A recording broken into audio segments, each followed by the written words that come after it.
Coin ভাগ্য পাশে পেলেন না ভারতীয় অধিনায়ক রোহিত শর্মা। আইসিসি চ্যাম্পিয়ন্স ট্রফির সেমিফাইনালে অস্ট্রেলিয়ার অধিনায়ক স্মিথের কাছে টসে হারেন কাপ্তান রোহিত। সেই সঙ্গে একদিনের ক্রিকেটে টসে হারের তালিকা আরও দীর্ঘ হল ভারত এবং রোহিত শর্মার। ওডিআই ক্রিকেটে টস ভাগ্য সাম্প্রতিক সময়ে একেবারে টিম ইন্ডিয়াকে সঙ্গ দিচ্ছে না। এই নিয়ে একদিনের ক্রিকেটে টানা 14 নম্বর ম্যাচে টসে হারল ভারত।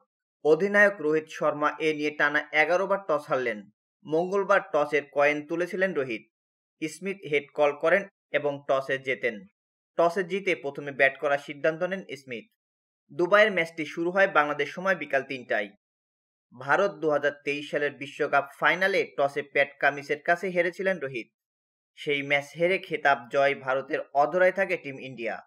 এরপর থেকে ওডিআই ক্রিকেটে টস জয় অধরায় থেকে যায় ভারতীয় দলের, যা বজায় থাকলো চ্যাম্পিয়ন্স ট্রফির সেমিফাইনালেও।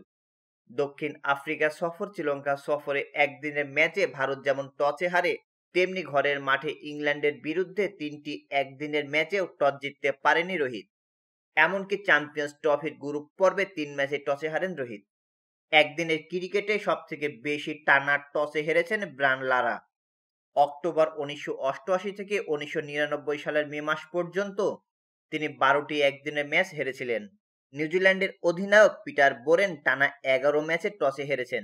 এবার কিউ অধিনায়কের রেকর্ড স্পর্শ করলেন রোহিতও, কারণ তিনিও টানা 11টি একদিনের ম্যাচে টসে হারলেন।